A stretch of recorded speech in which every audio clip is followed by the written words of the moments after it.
Bonjour, shalom, salam alaikum. Nous sommes très heureux de vous retrouver ce lundi 11 novembre 2020 et nous présumons que vous êtes encore très nombreux à nous suivre, que ce soit en direct sur la 93.5 FM, Canal FM, ou encore sur les ondes des radios partenaires, Radio Lumière depuis Anéro, Central FM à Sokodé, Radio Daoul à Bassa, Radio Sama FM à Niamtougou, Radio Courtoisie à Dapan et dans le monde entier sur les radios numériques Eben Radio, Radio Gameli. Je n'oublie pas l'application Canal FM ou encore le réseau YouTube en son et en image lorsque nous aurons terminé l'émission en direct ici au studio.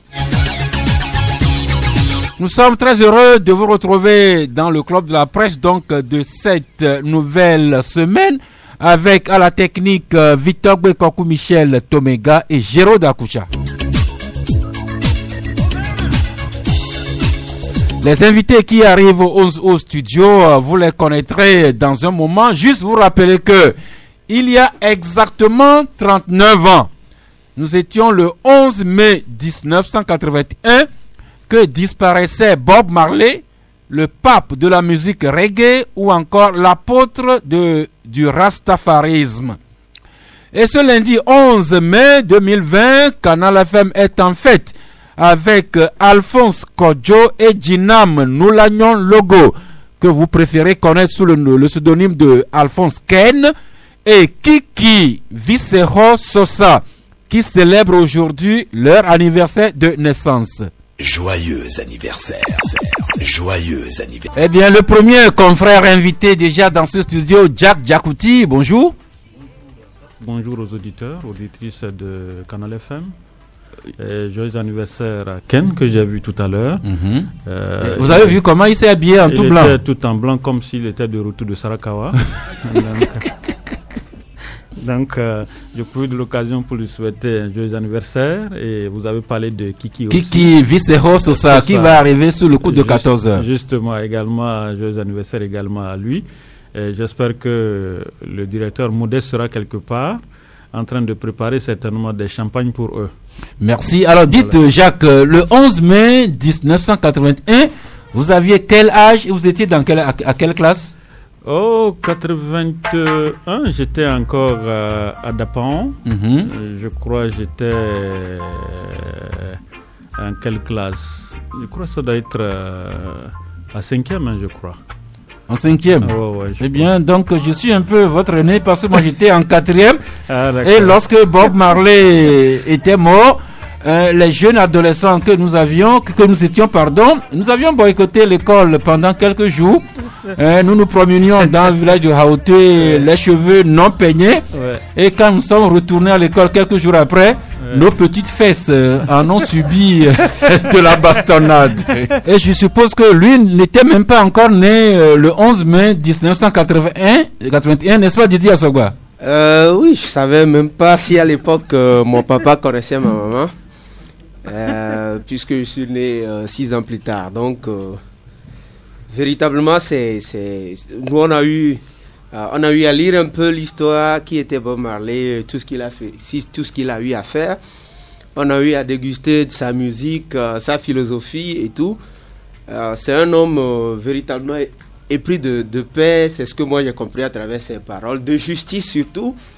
Déjà que lui-même a été victime de ce qu'on peut appeler un peu l'injustice et jusqu'à sa mort un peu. Donc oui, si on peut tirer beaucoup de choses de la musique de Bob Marley, mais de sa philosophie, surtout, c'est pas seulement les sonorités qui comptent, mais ce qu'il dit dans la parole, les paroles, les mots qu'il place, tout ce qu'il dit. Si chacun peut en tirer des leçons, je pense que notre univers, notre génération, nos pays et nos continents ne peuvent que se porter mieux. Merci. Donc, 39 ans que disparaissait physiquement Bob Marley, mais son œuvre lui survit plus que jamais. Ce qui nous amène à la pensée du jour. En fait, c'est deux pensées. La première dit, Jacques, sois une bonne personne, mais ne perds pas ton temps à le prouver. Sois une bonne personne, mais ne perds pas ton temps à le prouver. Et la deuxième pensée est tirée de l'œuvre de Khalil Gibran qui a écrit que la sagesse n'est pas dans les mots, mais la sagesse est dans le sens que les mots contiennent. Je suis d'accord, parfaitement d'accord avec ces deux pensées. Vous savez, l'homme juste sait toujours poser les bonnes choses, dire de bonnes choses. Quant à l'homme maintenant d'apprécier ce que vous êtes en train de faire, si vous le faites bien ou mal, c'est l'homme qui pourra le justifier. Mais vous-même, vous ne pourrez pas dire que vous êtes beau, vous êtes belle, vous savez faire ci et ça, mais c'est les autres qui pourront vous apprécier. Merci. Donc, sois une bonne personne, mais ne perds pas ton temps à le prouver. Ça, c'est d'un de deux. Khalil Gibran qui écrit que la sagesse n'est pas dans les mots, mais la sagesse se trouve plutôt dans le sens que les mots contiennent. Et les mots, nous allons en user beaucoup aujourd'hui pour commenter les 3 points que nous avons retenus au club de la presse. Il y a exactement une semaine qu'on découvrait avec grande surprise et émotion le corps ensanglanté et inanimé du lieutenant-colonel Toussaint Bitala Madjoulba, le chef-corps du bataillon d'intervention rapide, le BI, dans son bureau. Les réactions et les questionnements autour de ce drame sont au menu du club de la presse de ce jour. Tout comme l'allègement que le gouvernement apporte depuis hier dimanche dans le couvre-feu décrété dans le cadre de l'état d'urgence sanitaire au Covid-19, pendant que l'épidémie s'étend dangereusement à plusieurs endroits du territoire national. Et ça fait déjà 9 jours que le chef de l'État a prêté serment pour son 4e mandat. Or, on n'entend pas que le Premier ministre a démissionné. On n'a encore aucun signe du nouveau gouvernement. Donc, quel gouvernement pour le nouveau 4e mandat? Voilà les 3 sujets que nous retenons pour le club de la presse de ce jour. Mais commençons par ce qui nous fait peur, c'est la riposte au Covid-19, le fameux nouveau coronavirus chez nous ici au Togo. Alors sur ce sujet, Courrier de la République paru aujourd'hui écrit « Le coronavirus et ses amers constats. Vulnérabilité des géants et embonpoint économique trompe l'œil. Réinventer un nouveau modèle de la gouvernance mondiale », écrit le journal de Aliru Moru Chakala qui ne nous a pas encore rejoint. Pour sa part, le journal Le Correcteur écrit « Gestion hasardeuse du coronavirus au Togo, prison civile surpeuplée de Lomé infectée, relâchement et singerie suicidaire du gouvernement ». Et voilà Didier Assogba. Et comme nous le faisons d'abord tous les jours, vous voulez nous rappeler les chiffres de ce jour? Ça fait 173 cas confirmés avec 11 décès. Il y a près de 90 guéris, 89 si je ne m'abuse. Et donc voilà, grosso modo, je n'ai pas consulté le site ce matin, donc je ne sais pas s'il est mis à jour, puisque il n'y a plus d'horaire fixe de mise à jour de ce site-là. Et donc, de temps à autre, on y va. Si on découvre quelque chose, d'ici la fin de l'émission, on pourra bien entendu y revenir pour bien édifier les auditeurs. Eh bien, à défaut des chiffres de ce jour, nous vous rappelons, c'est d'hier, 173 cas avérés de contamination, 89 guérisons constatées, mais également 11 décès, et les autres sont encore en traitement. Jacques Diakouti, la malheureuse surprise, c'est ce week-end où les chiffres ont augmenté, notamment ce qu'on craignait et qui s'est réalisé, le nouveau coronavirus s'est transporté jusqu'à la prison civile de Lomé. Justement, je crois qu'on en avait assez débattu ici et on appelait également à la responsabilité, surtout des autorités par rapport à cette situation, surtout vu le nombre pléthorique des détenus au niveau de cette prison.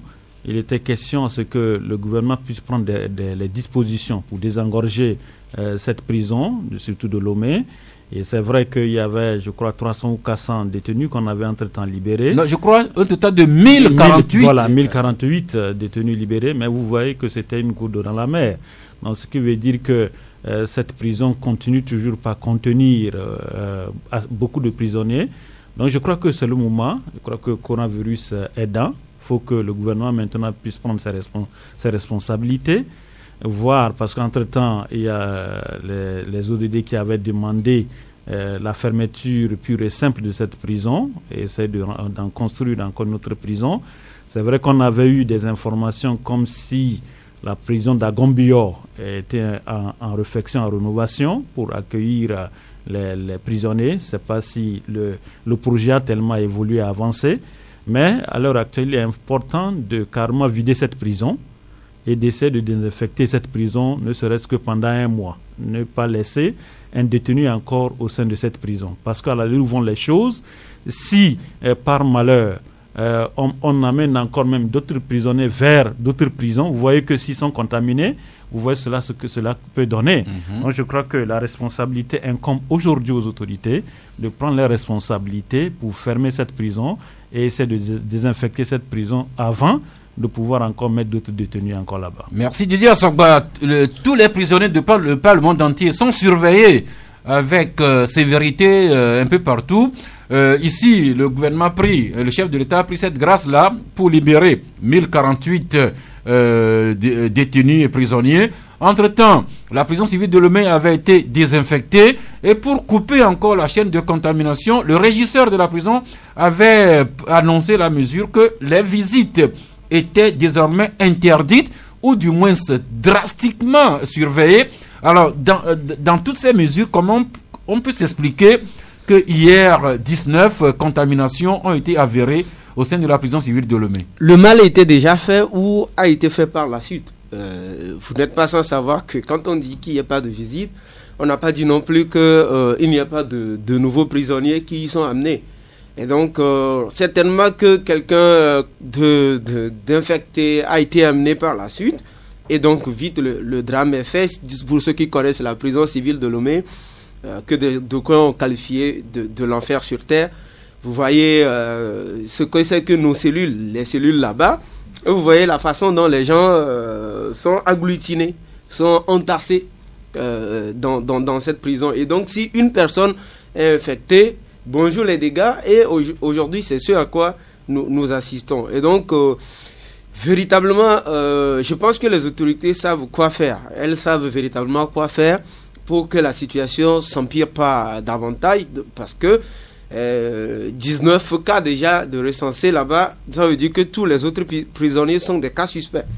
Et donc, si tous les autres prisonniers sont des cas suspects, le doyen le disait tantôt, prendre le risque de les envoyer vers d'autres prisons, c'est généraliser le mal dans les lieux de détention. Et donc, véritablement, elles doivent avoir une solution pour que cette situation soit circonscrite dans le cadre de la prison civile de Lomé. Mais ça va être véritablement difficile parce que cette prison-là est vraiment, vraiment surpeuplée, très surpeuplée. Une prison construite à l'époque pour un peu plus de 660 personnes qui accueille actuellement jusqu'à plus de 3000, voire 4000 pour certains. Les chiffres ne sont jamais exacts. Donc, si vous voyez l'état, donc le niveau de surpopulation, la crainte est vraiment énorme à ce niveau-là et il faut que les autorités trouvent rapidement une solution. Et pendant qu'on y est, les prisonniers infectés, certains sont en train d'être extraits pour être pris en charge au niveau du CHR Lomé commune. Et nous apprenons que hier nuit, tard dans la nuit donc, un des prisonniers infectés qui a été transféré là-bas a rapidement pris la poudre d'escampette, donc s'est évadé. Et avec sa situation de prisonnier qui est infecté, donc actuellement, il est dans la nature à Lomé jusqu'à l'heure où je parle, n'est pas encore retrouvé. Et donc ça reste également un grand danger actuellement. Une personne infectée au coronavirus qui est dans la nature, qui plus est un prisonnier, c'est pas, on va dire, ça part dans tous les sens. Oui. Alors voilà, 19 contaminations avérées au sein de la prison civile de Lomé. Et c'est pas fini, ces malades, ces prisonniers malades transférés au CHR de Lomé, l'information circule depuis hier soir que un de ces prisonniers-là a pu fuir. Jacques, vous rappelez au tout début quand le CHR avait été aménagé pour prendre en charge les cas de Covid, il y avait toute une polémique sur les installations, la sécurité autour de l'hôpital. Comment on peut s'expliquer maintenant que, avec tout ce qu'on voit autour de l'hôpital, qu'un prisonnier encore malade ait pu s'échapper de cet hôpital? Vous savez que depuis le communiqué du gouvernement par rapport à l'allègement du couvre-feu, on a senti qu'il y avait un peu une baisse de garde par rapport à cette pandémie. Vous savez, les gens se sont dit, je crois que Lomé, on a dû maîtriser un peu. Si bien que les mesures et les barrières de sécurité au niveau de ces centres-là, vous avez vu que cela a été aussi un peu allégé par rapport à la situation. Je crois que c'est peut-être cela qui a permis à ce que ce monsieur-là puisse s'évader. Mais je crois que le fait qu'il s'évade ne l'arrange pas. Et ça n'arrange pas également son entourage, ni sa famille, ni lui-même. Parce que là où il sera, la maladie va... Si, par exemple, il a une autre pathologie, à part effectivement cette pandémie, vous voyez que cela peut causer à lui-même au niveau de sa santé. Je voudrais un peu revenir par rapport à la contamination au niveau des prisonniers, ceux qui sont détenus. Vous savez, la contamination aussi peut provenir. Vous voyez, quand on extrait par exemple ces prisonniers pour les amener par exemple au palais de justice, vous voyez, on les menote 5-5, des fois 4-4 pour les amener au niveau du palais de justice. Cela aussi peut constituer un point également de contamination au niveau effectivement de ces prisonniers-là. Donc, je crois qu'il est important que le ministère de la Justice et la prison civile de Lomé, si vous voulez par exemple amener ces détenus-là vers le palais de justice, il faut prendre également les précautions. C'est vrai qu'ils ont peur, si on ne les menote pas, ils peuvent fuir, mais on peut quand même les encadrer. Donc je crois que tout ça là, il faut vraiment revoir ce système et essayer de désinfecter souvent également les menottes qu'on utilise pour menotter ces prisonniers-là avant de les amener au palais de justice. Voilà le virus qui est au sein même de la prison civile de Lomé, un peu partout, des cas avérés en erreur. Hier encore, une dame a trépassé malheureusement de cette maladie. Ces derniers jours, c'est encore des cas de contamination à Djarpanga, dans la plaine de Mo, à Gando, dans la préfecture de Loti Sud, même à Saint-Cassé. Et c'est dans ce contexte-là que le gouvernement nous a informé le samedi soir que le couvre-feu était désormais allégé. En lieu place de 20h à 6h, maintenant le couvre-feu court de 21h à 5h. Alors, est-ce que le gouvernement est allé trop vite en besogne? Didier Assogba. Je ne sais pas quelles ont été les indications et les indicateurs qui ont permis au gouvernement de prendre une telle mesure. Le gouvernement s'est référé aux avis du comité scientifique sur les observations faites entre, je crois, le 23 avril jusqu'au 8 mai dernier. Oui, c'est ce que je dis. Je ne sais pas véritablement quel est le contenu des avis délivrés par ce comité scientifique, mais pour moi, ça craint. Ça craint. C'est pas parce que d'autres pays ont annoncé des mesures de déconfinement, d'autres pays ont dit que ça va mieux, c'est maîtrisé, on peut reprendre les activités progressivement ou le déconfinement progressif, que nous aussi nous allons nous amuser à ce jeu-là. Certainement, d'aucuns disent que c'est pas vraiment une situation alarmique, mais on voit que le gouvernement, entre l'annonce du gouvernement de l'allègement du couvre-feu et les nouveaux chiffres, il y a une dichotomie, c'est-à-dire que vous voyez le samedi, on nous a annoncé qu'il y a 8 nouveaux cas et le lendemain, il y a 20 cas. Donc ça veut dire que pendant qu'on veut alléger les mesures, on dénombre déjà 28 cas en moins de 48 heures. Donc Dieu seul sait d'hier dimanche à ce lundi combien de cas encore il y aura. Prions encore qu'il n'y en ait pas, mais je crains qu'on ne se précipite pour nous ressembler aux autres et que le mal ne se fasse. Depuis, c'est maintenant que nous découvrons qu'à la prison civile de Lomé, il y a des cas. Alors qu'ailleurs, c'est rare. Des gens peuvent déconfiner, mais nous prenons, déjà que nous ne sommes pas en confinement, prenons la mesure de la situation, allons-y, pas à pas, avec prudence encore, que vous avez cité d'autres localités qui se sont ajoutées à la liste. Ça veut dire que le mal est en train de quadriller tout le pays Et quand le mal est en train de quadriller tout le pays, ça veut dire que tous ceux qui vivent au Togo sont aujourd'hui en danger et peuvent être contaminés à tout moment. Et donc, prenons la mesure de la situation, ne nous précipitons à rien et essayons de gérer les urgences, sauver ce qui doit être sauvé pour le moment et prenons nos précautions en attendant que la mesure, en attendant que la maladie et la situation de contamination ne s'amenuisent. On pourra reprendre les choses de façon normale, mais ne nous précipitons pas de grâce. Eh bien, les chiffres 173 cas de contamination avérés avec 11 décès, la peur qui revient encore au ventre. Et il y a quelques semaines, un confrère reprochait au gouvernement le manque de cohérence et la fermeté dans la mesure de la riposte. On peut remettre cela à l'ordre du jour, pendant que les chiffres repartent à la hausse. Et qu'on constate que dernièrement c'était la porosité encore des frontières, notamment le Ghana et le Togo, qui nous ont amené des cas de contamination dans la plaine du Mont et même dans la préfecture de Loti. Et ici même, on constate également la perméabilité dans les bouclages de zones.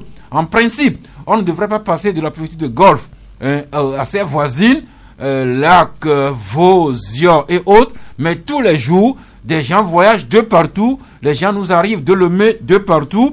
Qu'en est-il de ces bouclages de zones? Et c'est pas fini. Nous-mêmes encore, Jacques, c'est l'indifférence, pour ne pas dire l'insouciance encore.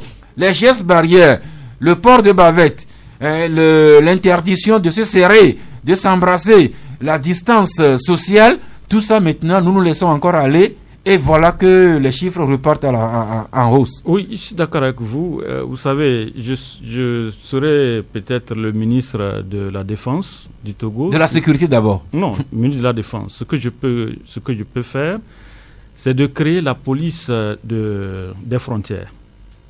Je devais créer cette unité-là pour s'occuper uniquement que des frontières. Parce que ce à quoi nous avons assisté pendant ce coronavirus, ça, peut-être que ça peut choquer certains.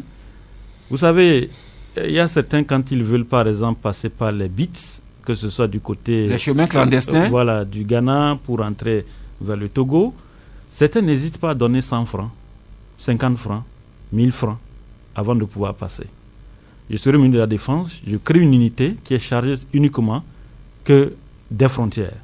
C'est-à-dire que j'équipe par exemple ces militaires-là, et si quelqu'un arrive à déconner, à prendre 100 francs, 50 francs pour faire passer quelqu'un, je lui radie automatiquement de l'armée. Parce qu'on ne peut pas comprendre... Plutôt le règlement militaire en la matière. Oui, parce que on ne peut pas comprendre ça, qu'un militaire qui est chargé de contrôler de la gestion des frontières, qu'on puisse lui donner 50 francs, 100 francs, et qu'il laisse par exemple les gens passer. Je crois que ça, il faut également revoir cet aspect-là. Quand vous avez parlé tout à l'heure qu'il y a certains qui passent par des frontières pour rentrer, parce que nous avons vu, quand le Ghana a un peu déconfiné, ce qui s'est passé. C'est ce qui a fait que le Nord a été un peu aussi atteint par rapport à cette pandémie-là.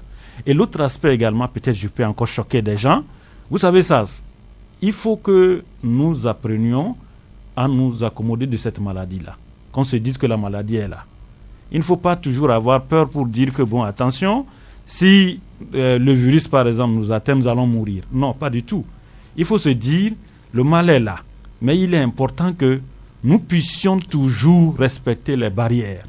Ça, il faut se mettre ça dans la tête. Parce que si tout le temps, nous voulons faire peur aux gens pour dire, bon, le mal est là, n'allez pas ici, ne faites pas ci, ne faites pas ça, plutôt, la peur là va tuer les gens par rapport à cette pandémie-là. Donc, sensibilisons les gens à respecter les barrières de santé. C'est-à-dire, quand vous sortez de votre maison, essayez toujours de mettre votre cache-nez.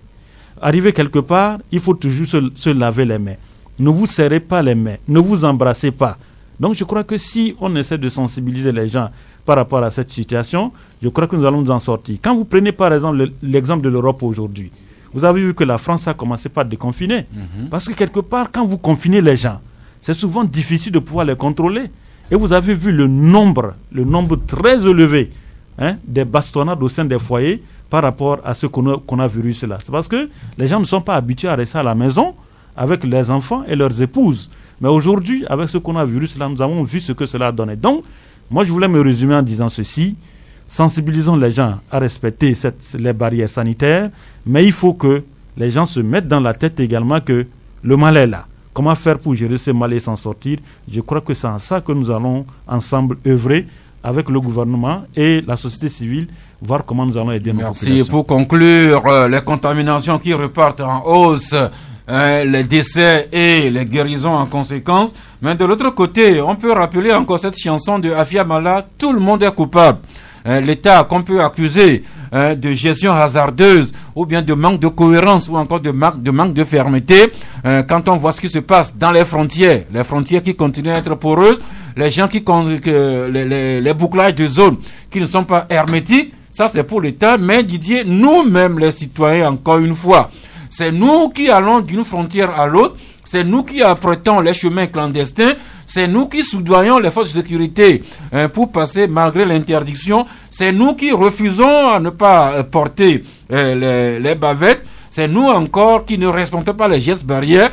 Et quand la maladie va arriver, c'est à nous d'abord. Oui, j'avais dit au départ de cette situation dans ce studio que personnellement je préférais avoir faim que de mourir et d'être mis dans un cercueil pour cause de coronavirus. Si chacun peut prendre conscience à son niveau et prendre la mesure de la situation, je pense qu'on n'en serait pas là aujourd'hui. Qu'est-ce qui pousse les gens à ne pas observer les mesures et à chercher à passer les barrières, que ce soit les circulations interpréfectures au niveau des frontières? C'est parce que des gens disent que les activités, on va mourir de faim et tout, il n'y a rien à faire, et donc il faut essayer quand même de braver, de passer par les chemins clandestins pour aller d'un point X à un point Y. Donc aujourd'hui la situation c'est ça, que chacun prenne la mesure de la situation. C'est vrai que il y a des gens qui guérissent, mais il y a des gens quand même qui continuent de mourir de ce coronavirus-là. Et donc, si tu n'as pas la chance de guérir, tu vas mourir. Donc, la meilleure des choses à faire, c'est de prendre conscience, observer les mesures barrières, mettre systématiquement les masques et les gants de protection s'il le faut, et ne pas se serrer les mains, observer les mesures de distanciation sociale, même si dans certaines situations c'est compliqué, comme au niveau des marchés par exemple. Mais il faut que chacun à son niveau donne de l'importance à lui-même, à sa vie, à son entourage. Parce que si vous chopez la maladie, tout votre entourage, votre voisinage devient... enfin, les personnes dans votre voisinage deviennent des cas suspects et peuvent développer la maladie et partager la maladie à d'autres. Donc, il faut que chacun prenne conscience, port systématique des masques, ne pas prendre des risques parce que la maladie, elle est réelle, elle existe vraiment et elle tue des gens. Merci Jacques. Une source nous apprend que la police des frontières existe bel et bien au Togo, c'est le service de l'immigration.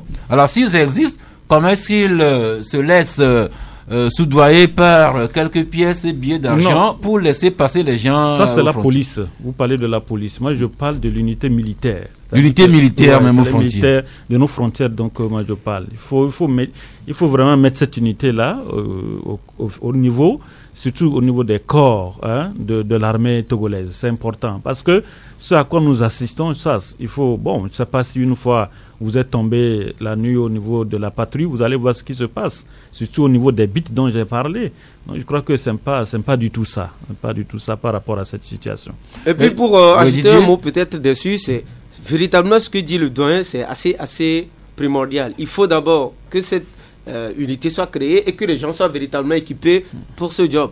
Mais dans la situation actuelle, si vous rencontrez un militaire à la frontière, généralement, quand ils sont affectés là-bas, ils disent que bon, le chef m'a envoyé là-bas pour me récompenser. Donc, si le chef t'a envoyé à la frontière pour te récompenser, alors qu'à la frontière, il n'y a pas, on va dire, on ne distribue pas de l'argent. Donc, la récompense, ne serait-ce que dans ceux qui veulent traverser clandestinement la frontière, je pense que c'est ça la récompense. Donc, si des gens prennent pour affectation à la frontière, qui est, à mon sens, assez dangereux, parce que si des gens doivent attaquer le pays, c'est par là.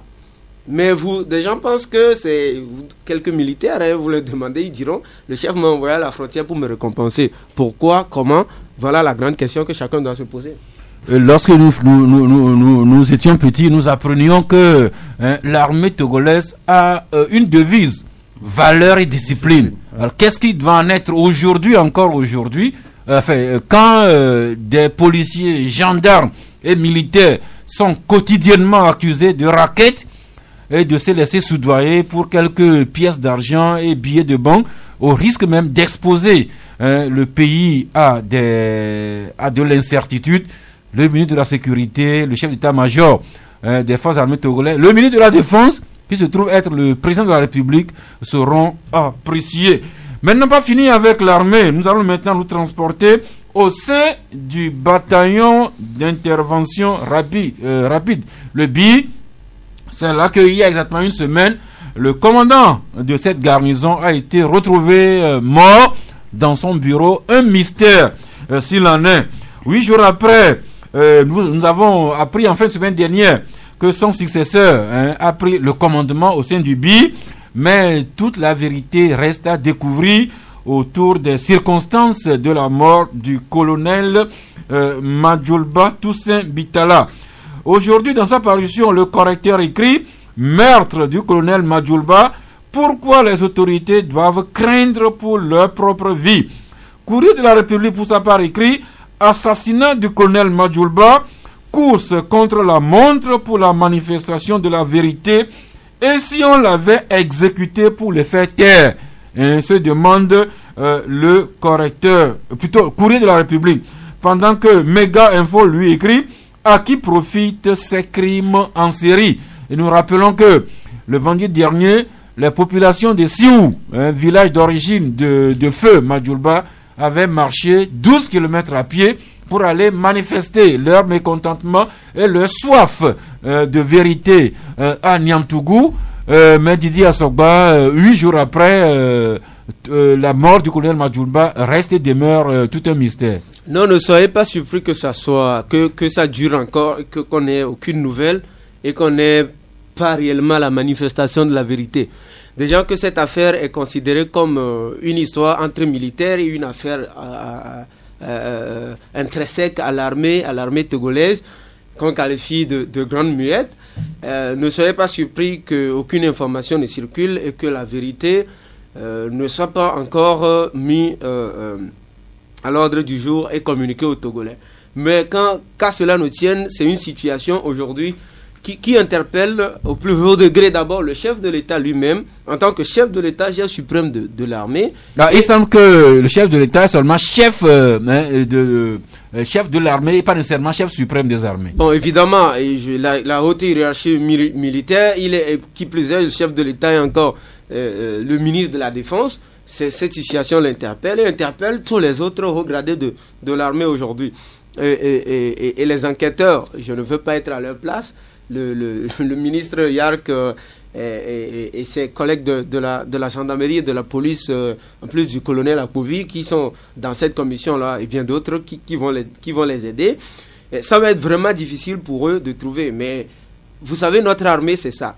Et je veux dire clairement que cette situation est inhérente à la composition de notre armée et à ce qui a été fait récemment et qu'on a qualifié de refondation de l'armée togolaise. Est-ce que cette refondation a été faite sur des bases assez solides et que tous les militaires, tous les hauts gradés s'étaient adhérés à cette mesure de refondation qui a permis de permuter certains, de procéder à des nominations d'autres personnes à des postes stratégiques. Je pense véritablement qu'à la fin de cette situation, il va falloir refonder de nouveau notre armée. Et pour y arriver, il est nécessaire aujourd'hui qu'on y instaure ou qu'on démarre au sein de l'armée togolaise exclusivement un processus de réconciliation, parce que c'est de ça qu'il s'agit. Des gens aujourd'hui dans l'armée ne se parlent pas, mais des fois sont amenés à travailler ensemble mais ne se parlent pas. Des gens aujourd'hui, des hauts gradés, des officiers dans l'armée togolaise aujourd'hui ne se parlent pas, sont des ennemis jurés, mais sont des fois amenés à travailler ensemble. Et quand on est des ennemis jurés et on travaille avec l'autre, on connaît ses faiblesses, on connaît ses faits et gestes, ses mouvements. quand on lui en veut, on veut lui tirer dessus. On sait à quelle heure il est au bureau. On sait que, la ceinture de sécurité est détachée autour de lui. C'est vite fait. On tire sur lui, on le descend. Il va falloir qu'on y arrive. Un processus de réconciliation entre les militaires eux-mêmes et après refonder notre armée togolaise véritablement pour qu'elle soit une armée républicaine. Sinon, les situations du genre du dossier Toussaint Madoulba vont continuer, vont se répéter, comme d'abord notre armée a coutume de le faire, et c'est vraiment risquant pour une république que nous voulons construire. Merci, Didier et pour toi, oui. et pour le doyen, pour moi, parce que demain, si les militaires se descendent entre eux, demain, quelqu'un peut descendre chez toi, te descend, et on ne trouvera jamais. Et cette affaire prend l'allure d'une affaire nationale. Pratiquement tous les partis politiques, les défenseurs des droits de l'homme sortent pour demander que toute la lumière soit faite sur les circonstances de la tragique disparition de Madoulba, dont on peut dire qu'il n'est pas mort de crise cardiaque, qui n'est pas mort non plus par les mains d'un vulgaire voyou, mais assassiné dans son bureau au sein même de l'une des garnisons d'élite de notre pays. Ça n'arrive pas tous les jours. Mais la semaine dernière, par indiscrétion, on avait appris que le procureur de la République avait diligenté une première enquête, qu'une autopsie aurait été pratiquée sur le corps, même si on n'a pas encore les résultats officiels. Et puis le week-end, Jacques, on apprend que une commission d'enquête a été instituée et présidée par le général Yak Damehan, le ministre de la Sécurité. Là, vous confirmez ? Oui, on a eu l'information que c'est le général ministre Yak Damehan qui est à la tête de cette commission. Et ce qui est intéressant, je ne sais pas si vous avez vu un peu la composition de cette commission. La commission est composée uniquement que de gendarmes. Il n'y a pas un militaire comme ça. La plupart sont des gendarmes. Vous prenez le général Yark, c'est un gendarme. Massina, c'est un gendarme. Vous prenez Giakovi, c'est un gendarme. Je crois le lieutenant-colonel de la police, Opaoul aussi, c'est un gendarme, je crois. Donc, la plupart... Il faut rappeler que Yark et Akpovi sont d'anciens directeurs de la gendarmerie nationale, tout comme l'actuel qui est le colonel, l'actuel directeur Opaoul Massina. Voilà. Donc je crois que vu la composition de cette commission et vu également ce qu'on a pu lire, entendre sur les réseaux sociaux concernant certains officiers, je crois que le chef d'état-major, le ministre de la Défense plutôt, qui est M. Faure Gnassingbé, a très bien fait de ne pas mélanger à cette commission ces officiers. Parce que vous savez, en mettant par exemple ces officiers dans cette commission, cela risquerait que les gens disent non, que c'est pour étouffer la vérité. Mais la plupart de ceux qui sont dans cette commission-là sont uniquement que des gendarmes. Mais ce que j'ai déploré un peu pour la composition de cette commission, il fallait mettre ne serait-ce qu'une femme dans cette commission-là. C'est-à-dire que, parce que nous avons appris que la secrétaire du feu, lieutenant-colonel, son secrétaire, c'est une dame. Je crois que pour pouvoir écouter cette dame dans l'intimité, il faut avoir peut-être une femme qui puisse une femme gendarme, oui, qui puisse vraiment causer avec elle dans l'intimité profonde par rapport à cette situation, pour vraiment savoir qui fréquentait par exemple, quels sont ceux qui fréquentaient le lieutenant-colonel et tout ça. Mais bon, on n'a pas eu de femme, je ne sais pas comment ils vont s'en sortir par rapport à ça. Peut-être qu'ils auront une femme quand même pour interroger cette secrétaire-là.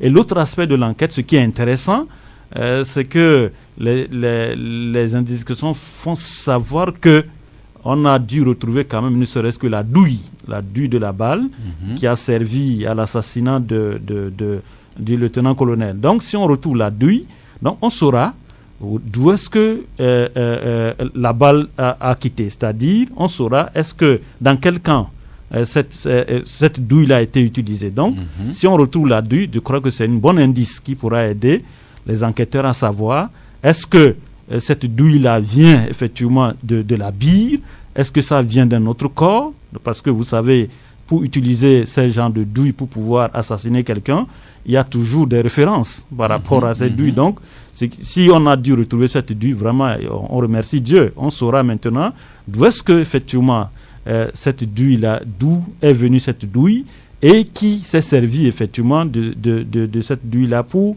pouvoir assassiner l'autre. Donc, je crois que on ne doit pas trop tirer sur la corde par rapport à cette situation. Mais ce qui est intéressant, l'enquête avance et les indices également y sont.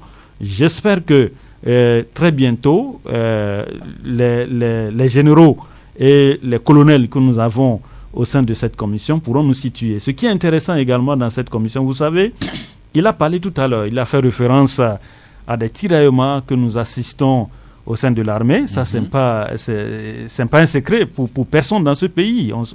On sait ce qui se passe. Et vous savez, si le journal était seulement nommé dans cette commission pour enquêter, je vous assure qu'il n'avancerait pas. Il ne pourra pas avancer par rapport à la situation. Mais, vu ce qu'on a mis dans cette commission-là, on espère qu'ils vont avancer. Espérons. Si on a retrouvé la douille, les experts en logistique et en balistique pourront nous situer d'où provient la balle qui a assassiné Madjoulba, quelle était la position du tireur qui a pu l'abattre dans son bureau et toutes les enquêtes. Question d'experts. Mais sauf que, Jacques, Didier disait que ce ne serait pas le grand amour entre tous les officiers dans nos forces de sécurité. Des indiscrétions laissent entendre que entre Yark et Massina, que les deux ne seraient pas non plus de très grands copains. Maintenant qu'ils sont tous les deux dans cette commission-là, est-ce qu'ils vont pouvoir dépasser leurs humeurs et nous faire découvrir la vérité? Je crois que ça, il faut que nous fassions attention en tant que civils et population que nous sommes, surtout la fibre régionaliste et ethnique au sein de l'armée. Vous savez, c'est très dangereux. Il est important que nous puissions éviter ce genre de choses. Vous savez, quand il y a une nomination, par exemple, au sein du corps, c'est-à-dire qu'au sein de l'armée, quand quelqu'un a une promotion, vous voyez le bruit que cela fait autour. Même la nomination de celui qui a remplacé le feu Madjoulba, vous voyez que ça fait beaucoup de bruit au niveau effectivement des réseaux et même au sein effectivement des corps aussi. Donc je crois qu'il est important que par rapport à ces nominations, ceux qui nomment fassent toujours l'équilibre au niveau effectivement des régions, l'équilibre au niveau effectivement également des ethnies. Parce que si on ne sait pas faire ce qui se passe dans les civils, si cela rentre dans la miette, je vous dis que ça sera catastrophique pour nous. Donc il est important qu'on puisse jouer effectivement à l'équilibre au niveau effectivement des nominations, au niveau des choix, et au niveau également des promotions au sein de ces corps-là. Ça, c'est très important. Par rapport à la situation entre le général Yark et le colonel Massina, ça c'est leur cuisine interne. Mais ce qui est important, ce qui nous incombe ici, comme je le disais tout à l'heure, je suis heureux que ce n'est pas seulement le général qui fait partie de cette commission, mais il y a d'autres qui sont dans cette commission, et j'ose croire qu'ils pourront avancer sur les enquêtes par rapport à l'assassinat de ce colonel. Toujours une question sur la commission présidée par le général Yark. Je l'aime bien, je n'ai rien contre lui, sauf que pratiquement toutes les commissions d'enquête que le général Yark a ouvertes, quand il était déjà directeur de la gendarmerie ou comme ministre, ces commissions livrent très rarement leurs conclusions. Maintenant, cette commission spéciale, est-ce qu'on leur a fixé un deadline, une durée de temps à l'issue de période à l'issue de laquelle la commission présidée par le général Yark nous donnera les conclusions? Vous savez, ce qui se passe aujourd'hui dans notre pays est grave, surtout l'assassinat de ce colonel-là, M. Sass. Donc il est important, je crois que pour la crédibilité du général Yark et pour la crédibilité de celui qui l'a nommé même à la tête de cette commission, il est important qu'on puisse faire de la lumière sur cette affaire-là. Parce que la communauté internationale a les yeux braqués sur nous. Quand vous prenez aujourd'hui la réaction dans notre pays même, avec les partis politiques, la société civile, quand vous allez un peu dans les discussions, au niveau, même que ce soit au marché, et chaque rassemblement de 2 ou 3 personnes, les Togolais ne font que parler de ça. Donc je crois qu'il est important aujourd'hui que la lumière soit faite par rapport à cette situation. Comme je le disais tout à l'heure, cela va de la crédibilité du président et de la crédibilité également de cette commission qu'on l'a formée. Didier Assogba, il y a une autre inquiétude. Avant la commission spéciale présidée par le général Yak, le procureur de la République avait déjà diligenté une enquête judiciaire. Maintenant, de l'enquête judiciaire à la commission, disons, au sein de l'armée, laquelle va prévaloir sur l'autre? Non, naturellement, le procureur de la République a ouvert une information judiciaire.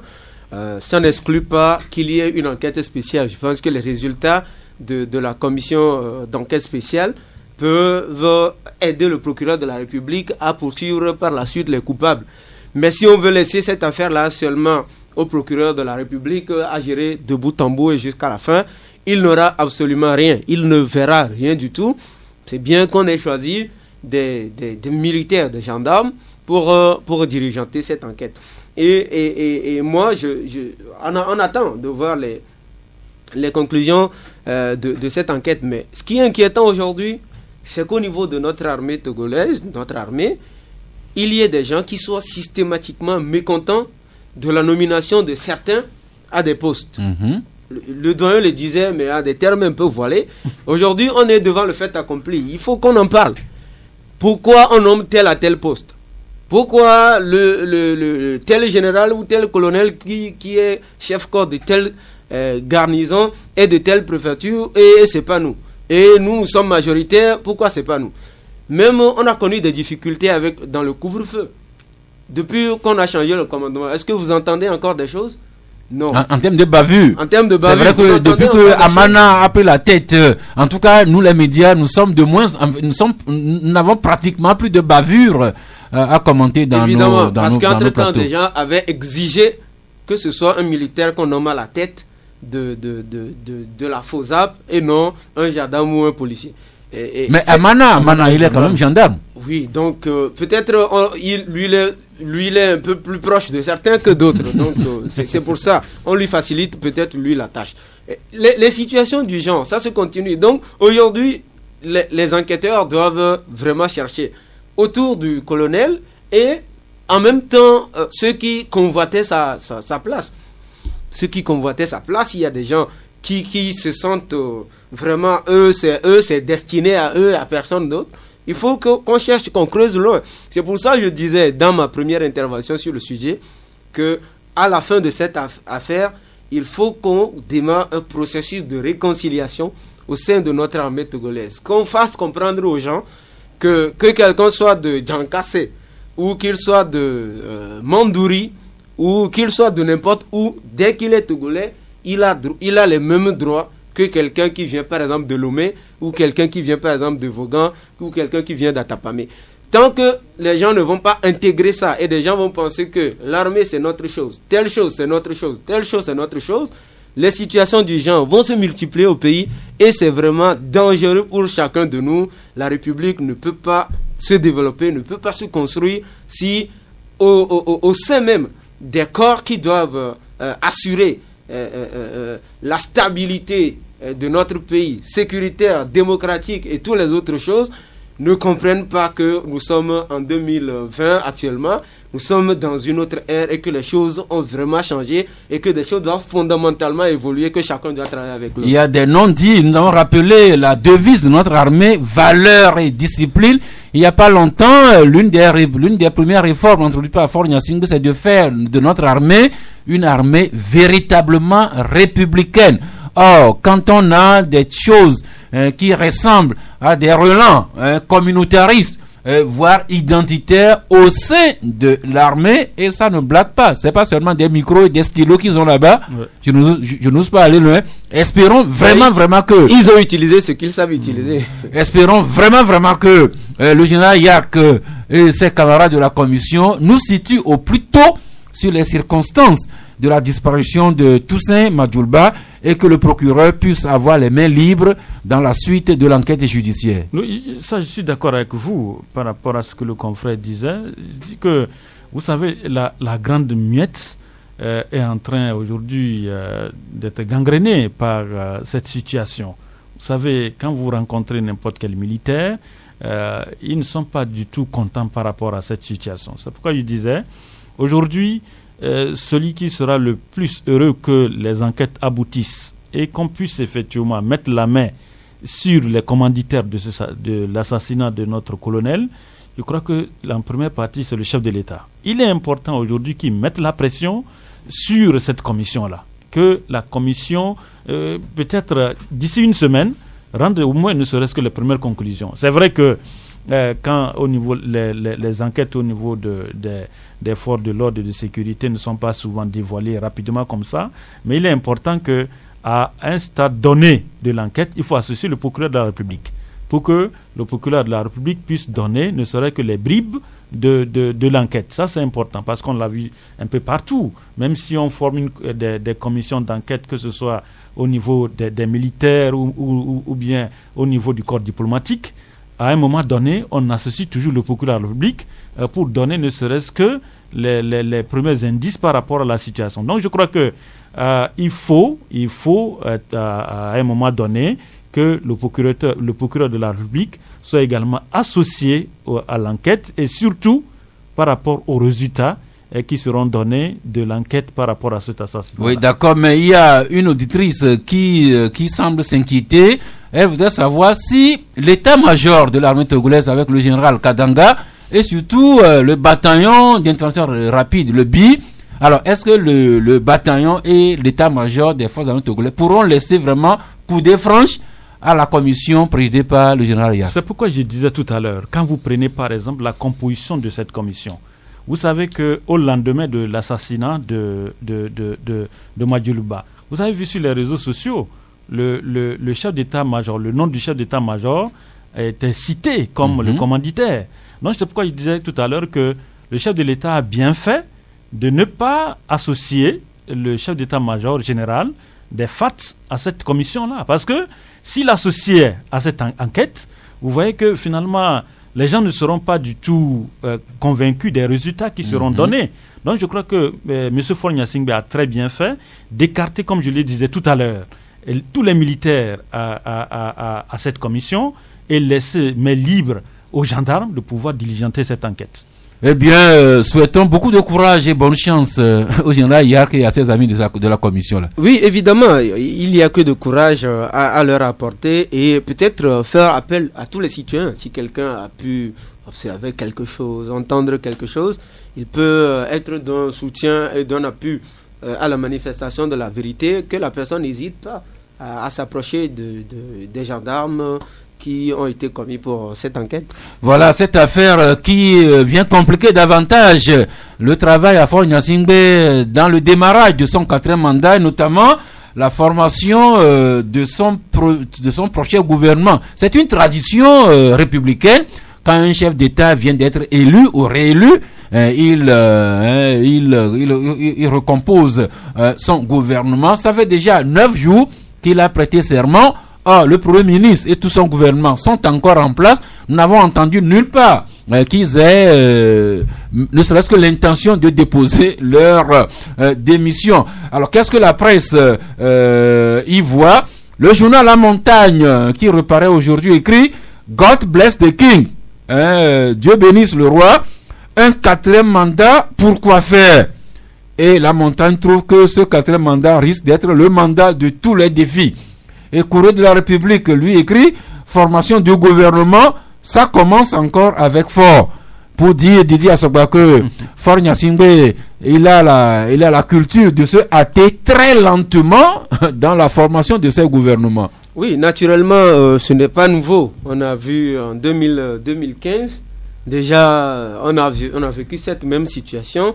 La nomination du Premier ministre n'est intervenue que près de 4 semaines après, et le gouvernement a traîné pour être composé près de 2 mois plus tard. Donc, je ne crois pas qu'on serait encore dans ce chemin, même si si le président de la République était vraiment... peut-être qu'il n'a pas encore trouvé les bonnes personnes.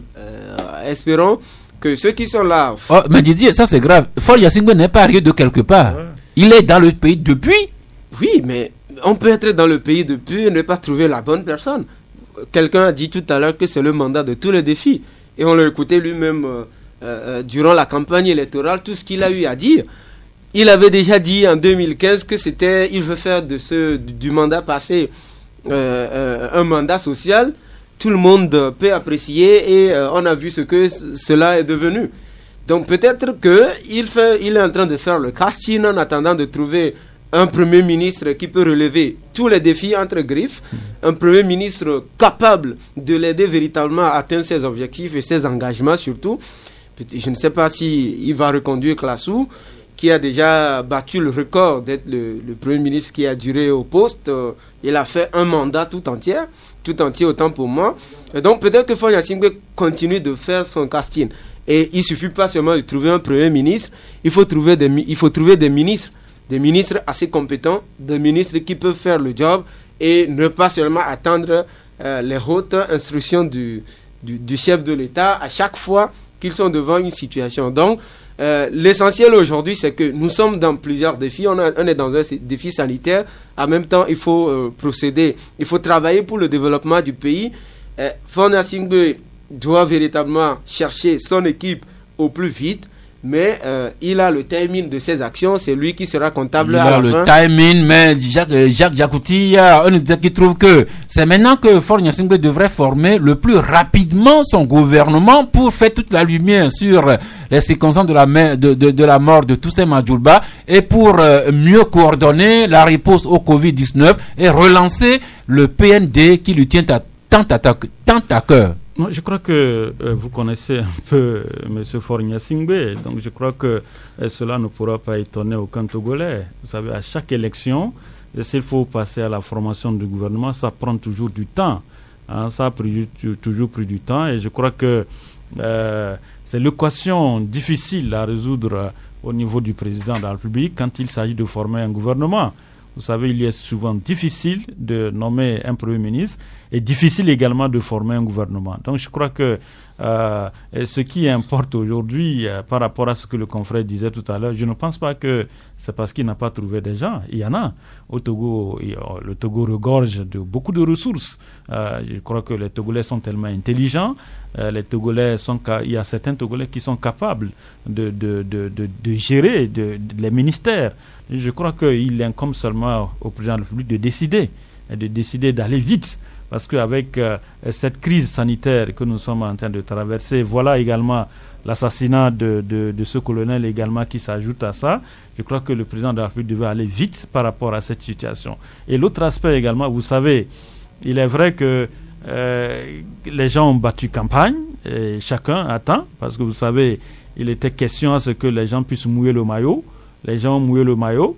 Donc il faut savoir maintenant quel maillot soutirer effectivement des maillots portés par des gens et en faire un numéro spécial. Donc je crois que tout ça là demande des réflexions un peu partout et pouvoir choisir effectivement les bonnes personnes par rapport à ces postes-là. En fait, ça ne doit pas être si facile que ça d'être chef d'État. Oui, c'est la conclusion qu'on y tire finalement. C'est pas facile d'être chef d'État. Surtout, comme le doyen l'a dit, beaucoup sont dans l'expectative et veulent être nommés ministres. Et donc on dit que les marabouts ont trouvé des clients ces dernières semaines. Mais bon, on n'est pas dans ce jeu-là. C'est pas facile d'être un chef d'État. Et le chef de l'État, par rapport à ce qu'il veut faire de ce nouveau mandat, doit véritablement être le seul maître du jeu qui décide. Parce qu'un gouvernement militant, comme on a eu à le connaître avec le mandat passé, on a vu les limites de ce gouvernement aussi. En même temps, il faut conjuguer la politique, en même temps, il faut voir le développement et les techniques. Donc, il faut des technocrates, il faut peu de politique, mais des gens qui aiment le Togo, qui doivent travailler pour le Togo, et non des activistes seulement dans des gouvernements. Merci. Avec la pandémie du coronavirus, avec tous les questionnements des plus vraiment incertains autour de la mort de Toussaint Madjoulba, avec le PND qui risque d'être relégué dans les placards si on ne sait pas faire, avec toutes les attentes, je suis tenté de rappeler ce titre du journal La Montagne, véritablement God bless the King, dans la formation de ce gouvernement pour qu'on reparte à l'assaut de notre développement. Et nous allons souffler un peu le temps et après vous entrerez en ligne. Les deux numéros n'ont pas changé, le 22 21 33 74 ou bien le 22 20 1968 pour intervenir sur l'une des 3 points, la mort du colonel Madjoulba, l'attente du prochain gouvernement et la riposte au Covid-19. 93.5 Canal FM.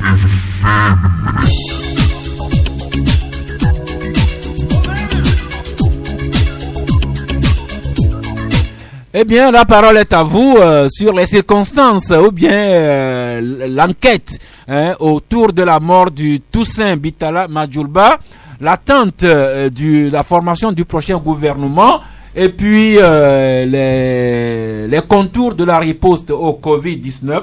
La parole est à vous, le 22 21 33 114 ou bien le 22 20 19 68. Le premier auditeur en ligne, bonjour. Alors, bonjour, monsieur Sall. C'est monsieur? C'est monsieur Kossi. Monsieur Kossi. Oui. Allez-y. Salut le plateau. Merci. Concernant la mort du colonel Madjoulba, franchement, j'ai les larmes aux yeux. C'est un monsieur que je connais peu. Mais... Diminuez un peu le volume de votre poste, s'il vous plaît. Les mots me manquent vraiment pour exprimer ma colère et ma tristesse. Vivement que les enquêtes se mènent rapidement et qu'on éclaire la population sur la mort de ce excellent militaire que nous avons. Deuxième point, le gouvernement. Je pense que je ne souhaiterais pas être à la place de M. Faure en ce moment. Avec son nouveau mandat, très critiqué, et de deux, la mort de ce colonel qui vient s'ajouter à la formation du gouvernement et à la nomination du Premier ministre. Vraiment, c'est très compliqué pour lui. Que Dieu l'instruise, que Dieu lui donne la lumière pour qu'il puisse sortir le Togo de cette situation qui, encore une fois, attristent tous les Togolais. Merci. Je vous en prie. Et pour cela, un auditeur qui passe par nous pour transmettre cette pensée à Faure Gnassingbé. Citation: on reconnaît l'intelligence d'un chef par le choix de ses notables. C'est la contribution d'un auditeur à l'endroit du chef de l'État. L'auditeur suivant, bonjour. Oui, bonjour le plateau. Oui. C'est commis. Oui, allez-y. Monsieur Sass, à prime abord, je souhaite une bonne semaine à tous les Togolais et toujours nos sincères condoléances aux familles attristées. Merci. Le président de la République est le chef suprême de l'armée, si je le pense. Et quand vous avez une entreprise avec des employés et que à l'intérieur de l'entreprise, il y a un fait qui se pose, et ceux qui suivent me disent que la formation d'une équipe d'enquête n'est que diversion. C'est-à-dire qu'on peut déplacer le problème pour que nous, Togolais, on puisse l'oublier le plus vite possible et que d'autres choses se fassent. Pourquoi je le dis? Le camp, rentrer dans un camp, la personne dirige 500 personnes, plus de 500 personnes. Moi, je puisse rentrer dans un camp, je sais comment ça se fonctionne. Et ce n'est pas facile. La personne est partie en patrouille pour revenir. Et vous avez des indices qui disent qu'il a eu des contacts la veille. Et on nous parle d'une équipe, d'une enquête. C'est une pure diversion. Mais l'ami Comit, oui. Tout ce que vous avancez là, il faut une commission vraiment d'enquête indépendante pour nous situer sur tous les contours. Si nous prenons le cas du civil comment dirais-je, au niveau de Adakwamela, ça se comprend, parce que c'est dans un quartier. Ici, on parle d'un camp et dans un bureau. Tout est ciblé. On ne peut pas nous parler d'une enquête. Vous voyez, on peut demander au procureur, interviewer une équipe de 500 personnes et avec la gendarmerie, les 500 personnes peuvent passer et directement peuvent avoir les indices. Moi, je m'aurais donné d'autres indices aux journalistes. J'ai appris qu'il y a deux morts. Si indices il y en a, c'est au général, il y a qu'il faut les donner. C'est pas nous qui menons l'enquête. Il y a 2 morts dans la famille de la personne, de sa maman et sa soeur. Je veux me poser la question, est-ce que c'était des morts naturelles? Ou bien c'était des signes avant-coureurs pour dire à ce colonel de se taire, sinon c'est ce qui devait lui arriver. Pour finir sur la formation du gouvernement, le président, c'est un ancien président. S'il travaille bien, il peut avoir facilement les hommes de main pour savoir là où amener encore le pays. Merci beaucoup. Merci, l'ami Komi, vous êtes gentil de céder la place à d'autres qui attendent en ligne. Bonjour l'ami. Bonjour. Oui, c'est monsieur? C'est monsieur Smaïla. Smaïla. Ouais. Eh bien, allez-y. C'est pour rebondir sur ce que l'autre vient de dire, quoi. Oui. Je dis, entre-temps, il y a sur le plateau là-bas quelqu'un qui disait que c'est pas facile de diriger un pays. C'est moi qui ai dit ça, que c'est pas facile d'être chef d'État. Je vous dis que c'est facile. Ah bon? Si c'est pas facile, depuis là on lui dit de quitter, il ne veut pas quitter. Et vous trouvez que c'est pas facile? C'est facile. On l'a dit de quitter. Il dit non. Il tue, il est là-bas et ça n'avance pas. Et je vais rebondir sur le gouvernement, par exemple. Oui. Vous dites qu'il y a des technocrates qu'on va prendre, ils vont travailler pour le pays.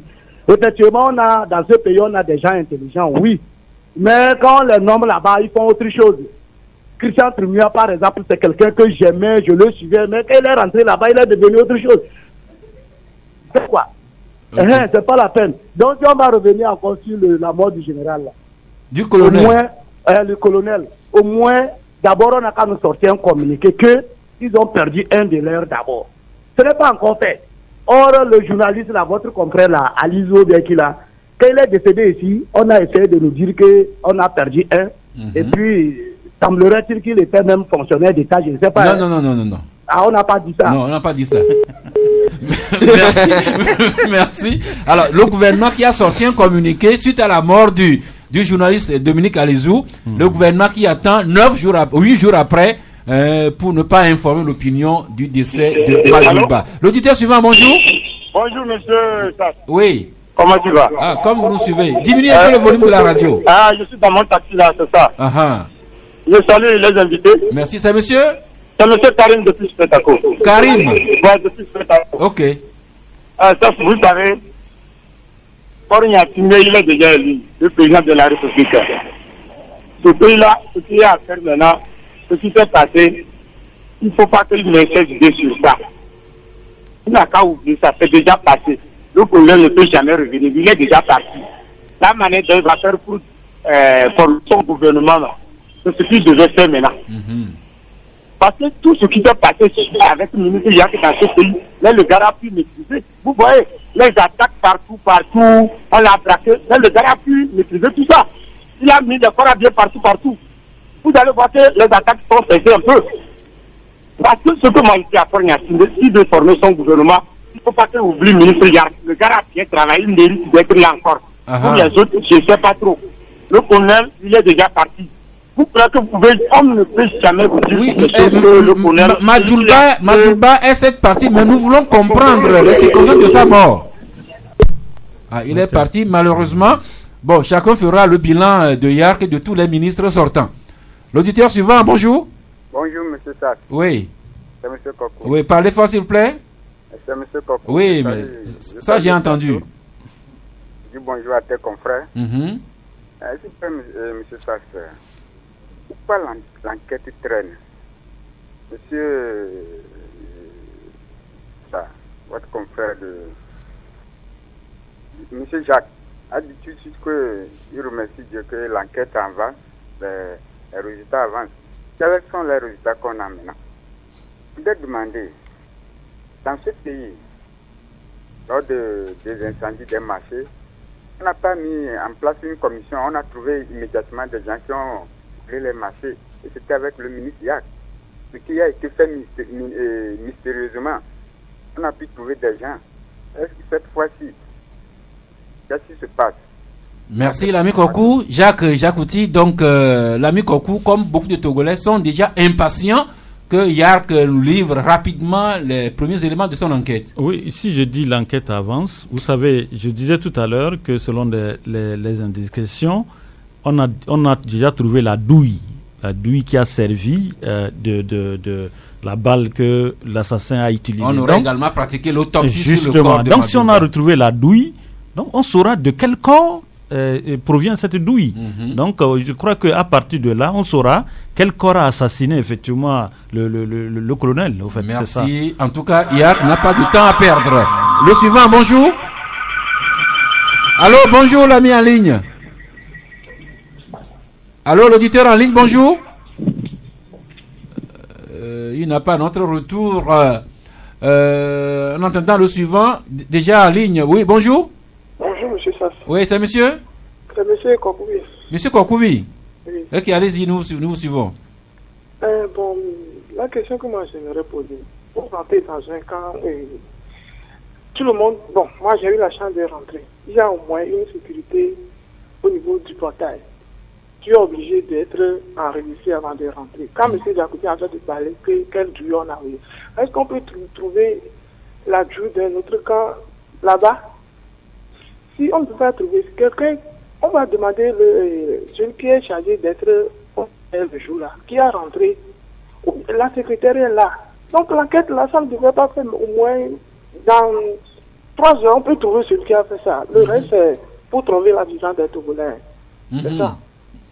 Merci. Bon, ce sont des éléments que les auditeurs avancent, mais il faut vraiment des experts, Didier, pour recueillir, rassembler tout ça là et nous donner les conclusions. Je pense véritablement que c'est trop simpliste et facile, comment on conçoit les choses. Puis, il y a un secrétaire ici à Canal FM. Si entre-temps, le DG envoie la secrétaire prendre de la bouillie à côté et que quelqu'un rentre, la secrétaire ne peut pas savoir. Il est possible que la secrétaire ou les collaborateurs immédiats aient pu quitter leur bureau ou être envoyés quelque part et que le meurtrier il profite de la faille pour aller commettre le crime. Donc, c'est pas aussi sûr que les gens le secrétaire ou les autres étaient vraiment au courant ou aient vu forcément quelque chose. Donc, c'est pour ça qu'il faut vraiment qu'on les écoute dans le cadre d'une commission d'enquête et s'il y a des indices, qu'on les explore. Faisons confiance aux experts et en attendant qu'eux aussi aillent très, très, très rapidement. L'auditeur suivant, bonjour. Allô, Georges. Georges, allez-y. De quel expert vous parlez? Les experts de la commission d'enquête. De quelle commission d'enquête? Dont nous parlons, monsieur Georges. Il y en a eu dans ce pays. Des affaires sont mortes dans ce pays. On a brûlé des marchés dans ce pays. Qu'on me dise que la commission est composée de gendarmes, que de gendarmes, on peut prendre tous les gendarmes de ce pays. Ils ne trouveront rien. Alors qu'on arrête de nous divertir.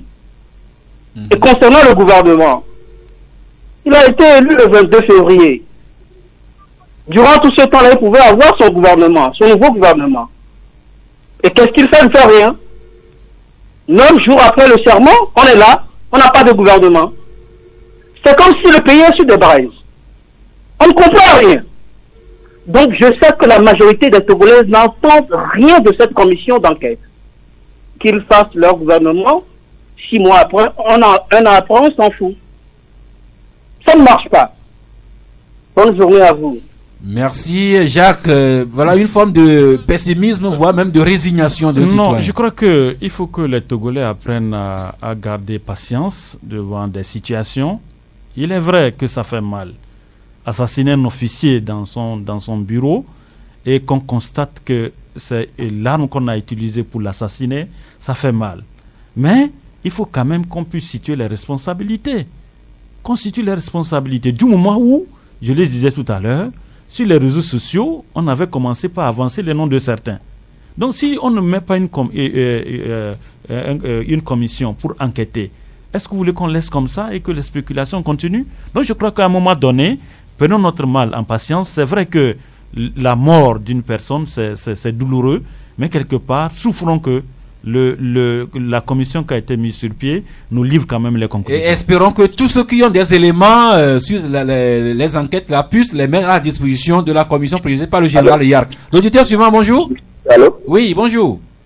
C'est Douti Dagoué. Pardon? Douti Dagoué. Douti Dagoué. Oui. Allez-y. Bon, concernant la mort de Madiba, vraiment, c'est un monsieur que je connais bien, mais c'est peu déplorable pour qu'on puisse rentrer dans un camp et abattre un colonel de son rang. Mais c'est un peu triste, quoi. Sinon, bon, moi, personnellement, je n'attends rien des enquêtes.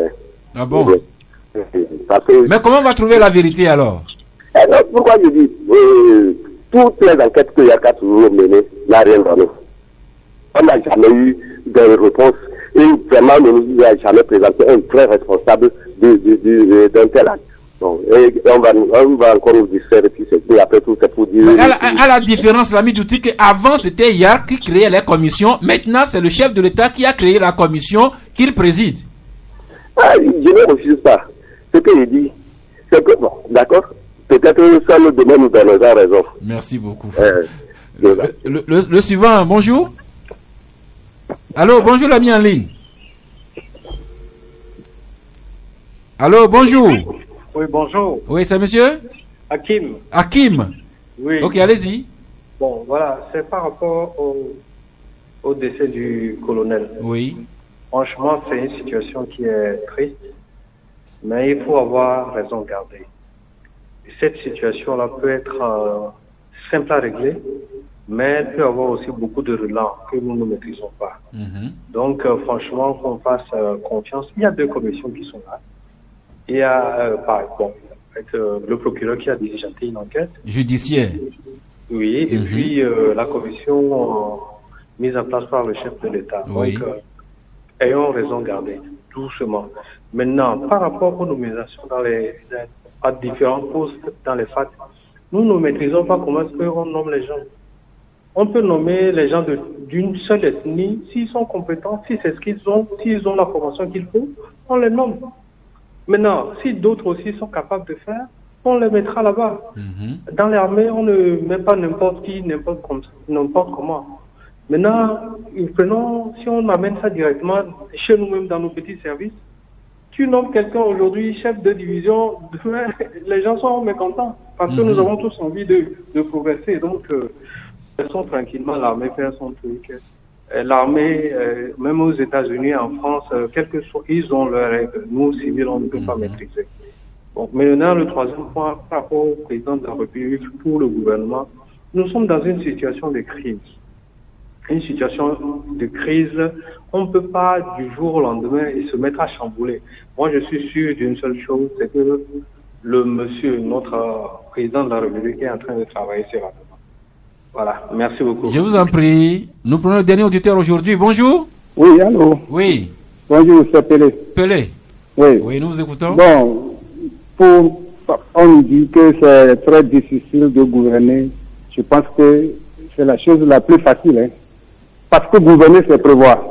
C'est que Ford avait prévu, il ne serait pas facile. Il ne serait pas difficile pour eux. Bon, concernant l'enquête là, je pense que pour la première fois, même dans le monde entier, ça serait l'enquête la plus rapide du monde. Parce que la commission est déjà là, c'est M. Yack qui créait la commission avant. Maintenant, on l'a créée maintenant. Maintenant, ça serait très rapide. Et de deux, et que notre colonel de l'opération de Semba et de là-bas, il est parti à la patrie est revenu. Je pense que c'est quelque chose de 4 heures, bien 5 heures de temps, hein, ou bien 24 heures, moins de 24 heures. Donc, ce serait l'enquête la plus rapide du monde. Et je vais chuter puis dire que pour former ce gouvernement, pourquoi c'est lent? Parce que le président attend, il va casser la dynamique de Pedro pour voir si les gens vont rentrer. Sinon, au Bénin, quand M. Patrick Talon a prêté ses mains au lendemain, il a créé son gouvernement. Parce que gouverner, c'est prévoir. Merci.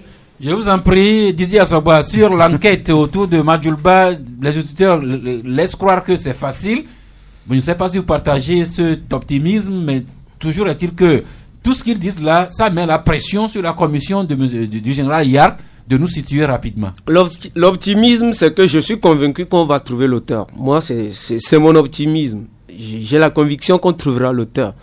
Mais quant au timing, si c'est rapide ou pas, j'avoue que celui qui est allé tirer sur le colonel Madjoulba n'est pas un enfant, donc il a pris toutes les précautions. S'il savait même la douille, il n'allait pas laisser. Donc il a dû essayer d'effacer les traces.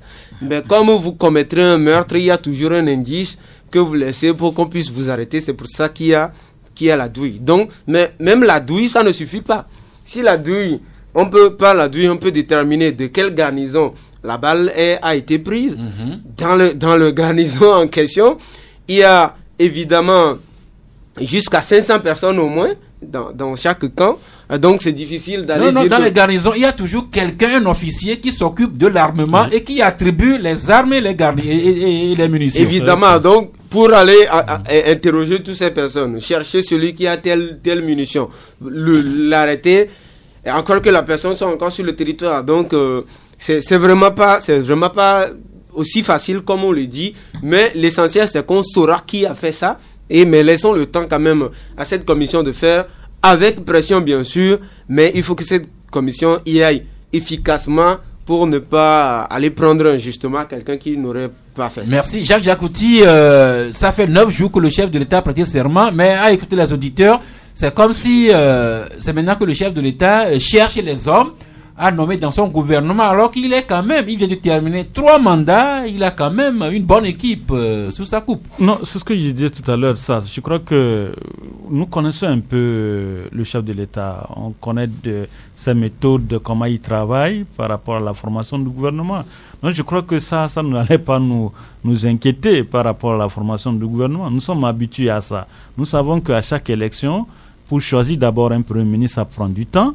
Pour former également un gouvernement, ça prend également du temps. Alors que c'est pas ce qu'on observe ailleurs. Oui, mais c'est sa méthode aussi. Je crois qu'il a choisi l'option d'aller lentement. Et peut-être que c'est un moteur diesel, peut-être qui démarre lentement. Mais après, quand ça prend, mais ça avance. Donc je crois que par rapport à la formation du gouvernement, espérons que, comme les uns et les autres disaient tout à l'heure, certainement que l'assassinat du colonel Madjouliba est venu encore peut-être ralentir un peu les choses. Je crois qu'on avait eu les indices, les informations que les choses avaient beaucoup évolué. Mais compte tenu de ça, je crois que c'est ça qui a un peu freiné aussi les ardeurs. Mais je crois qu'il faut qu'on sache raison garder par rapport à ça. Et l'autre aspect, Didier Asogba l'a déjà dit, je vais demander à nos compatriotes d'être souvent un peu patients devant certaines situations. Pour la patience, les Togolais sont déjà Oui, non, ce que je voulais dire, d'être patient, je voulais parler de cet assassinat-là, du colonel. Vous savez, c'est pas quand même facile, c'est pas du tout facile. Vous savez, il y a des informations que nous ne pourrons pas livrer sur les antennes, parce que si on les livre, vous savez, ça fait quand même froid au dos. Donc je crois que avec les enquêtes, le général Yark et son équipe, espérons qu'ils vont exploiter effectivement ces informations et rapidement, le coupable sera arrêté, présenté également à la justice par rapport au forfait qu'il a commis. Vivement. Alors, les éléments dont vous auriez connaissance, il vaut mieux les porter à la connaissance du général Yark et de la personne appropriée. Et puis, Didier Asogba, c'est bizarre, mais tous les auditeurs se sont intéressés à la fonction du gouvernement et au cas Madjouliba. Personne n'est revenu sur le coronavirus, alors que c'est ce qui nous inquiète aujourd'hui. Non, je pense que ceux qui ont appelé ont pris conscience de la situation. On en parle chaque semaine, chaque jour, presque ici. Et je pense que nos auditeurs qui nous ont appelés aujourd'hui sont également des habitués de l'émission. Et donc, on a besoin de revenir sur ce qu'on est supposé tous savoir déjà. Donc, il est nécessaire aujourd'hui, dans la situation que nous traversons, que le chef de l'État, bien entendu, on a compris que personne ne le force à faire quoi que ce soit, mais il faut quand même qu'il hâte un peu le pas pour que les choses avancent et que les gens ne soient pas là à expédier les affaires courantes. Des gens peuvent dire que, même dans la quête là, des gens peuvent dire qu'il n'est pas confirmé dans le nouveau gouvernement, qu'il est illégitime pour continuer. Donc il faut qu'on fasse les choses dans les normes, qu'on confirme. Et rapidement. Merci. Je voudrais encore rappeler la contribution de cet auditeur qui dit: on reconnaît l'intelligence d'un chef par le choix de ses notables. Et avec notre pensée du jour, sois une bonne personne, mais ne perds pas ton temps à le prouver. Carton de fin d'émission, Didier Asogba? Non, je n'ai pas de carton, je passe. Bonne semaine à vous, Jacques Jacouti. Non, juste pas de carton et souhaiter une fois encore les condoléances à la famille Madjouliba. Merci. Eh bien, la semaine est lancée. Nous nous retrouvons demain, mardi à 11h, si Dieu le veut et Dieu le voudra bien.